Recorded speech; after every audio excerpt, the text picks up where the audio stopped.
Hey folks, Dylan here. How you doing? Today, I'm going to talk to you about something called the Super Mario problem. Now, I run workshops for folks working in tech who want to do better presentations. They want to speak at user groups. They want to speak at conferences.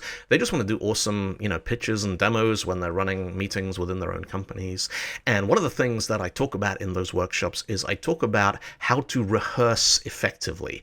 Now, the problem with rehearsal, a lot of folks think that rehearsal just means you do the same thing over and over again, and eventually it gets really good. Well, you do something enough times, you're going to get good at it, but rehearsal really needs to be scientific. You need to choose something that you are going to improve, something you're going to work on, and then you need to think, all right, well, how am I going to improve that? How do I make that one part of this performance better? And then you try it, and then you got to review the feedback. Maybe you took a recording, maybe you took a video, maybe you just think, how did I feel? Did that work? Was it too fast, too slow, whatever? Because what we're going for when you rehearse a presentation is you want to be able to deliver a presentation. Let's say we have, on the left here, we got quality. Quality is how engaged is the audience, how good is the material. And across the bottom, that's your talk from the beginning to the end. And we want this. We want a presentation that the start is amazing, the middle is fantastic, the end is just awesome, and people afterwards, they're talking about it over coffee and posting on LinkedIn about how good it was. Now, quite often I've seen presentations that do this. And the common thread here, this is often somebody who is technically extremely capable. They know the code inside out, they're really, really amazing programmer, but they are inexperienced when it comes to PowerPoint and storytelling. So the first part of the talk is them stood up with a bunch of slides telling you what they did, and that's kind of not their happy place, and they're a little nervous maybe. And then they get to the live demo, and you can kind of see them relax because they're like, I'm back. No more slides. I got code now. And they start, writing code and deploying things and building things, and it's working. And maybe they even finish with like a big, we're going to deploy this to the cloud, and everyone gets their phones out and they scan the QR code and the whole thing works. The other thing that I've seen happen is the opposite, which is somebody who is very, they're good with the storytelling. They got great PowerPoint slides. The jokes are landing, but then the live demo doesn't work. And what happens at that point sometimes is that they forget that they are doing a presentation right now because, hey, I know how to fix that. The programmer's debugging hat kicks in.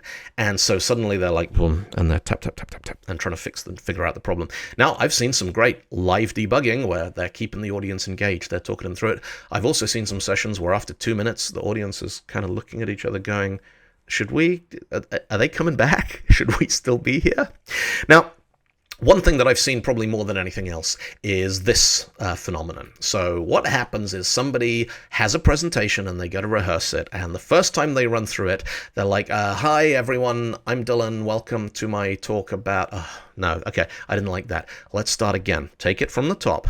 Hi everyone, I'm Dylan. I'm going to talk to you today about building microservices in Python and, okay, let's take it from the top again. Hi everyone, I'm Dylan. Today we're going to talk about how you build microservices in Python, and we are, and then finally, you get the one that makes it all to the end. Hi everyone, I'm Dylan. Today we're going to talk about building microservices in Python. So let me start you out by telling you what my team did.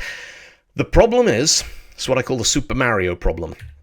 In Super Mario, the original game on the Super Nintendo, Mario always started level 1, world 1, screen 1 right at the beginning. There was no save game, so you couldn't save your progress. So every time you played that game, you started in the same place. By the time you completed it, you had to complete Mario in one sitting. You had to make it all the way through from the beginning to the end in one go, which meant by the time you got there, this first screen you'd done, I don't know, 100, 1,000 times, don't know how much Nintendo you played.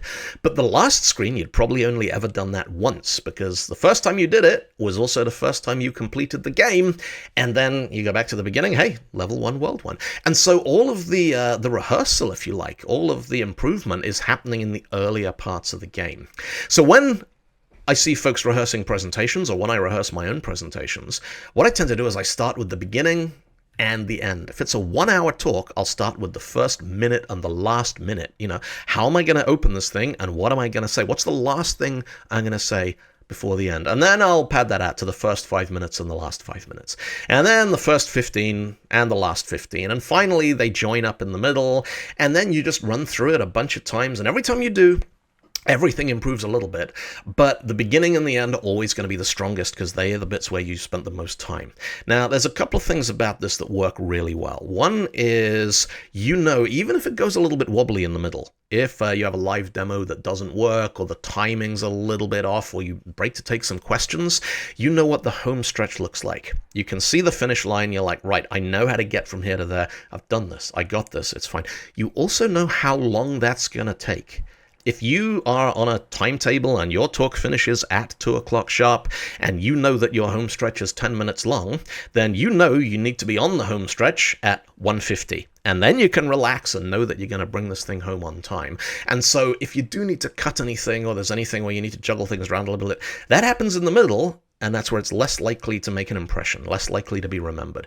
You think about going to a show, West End, Broadway, you think about the first act, there's a big song and dance musical number, and then there's, a couple of other things and some plot and some story, and then there's another big song and dance musical number, and then the curtain comes down, and everyone's like, wow, that was really cool. So go for that. When you're putting your talks together, make the beginning and the end your kind of big song and dance musical number, and then work towards the middle from there. That way you're going to have the home stretch, and it'll make such a difference, not just to the quality of how you start your presentations, but to how you end them, and to the impression that folks have when they walk out of that room and go and drink a cup of coffee and tell everyone how awesome you were. Thanks for listening, folks. I hope you found that helpful. Look after each other. I'll see you next time. Take it easy.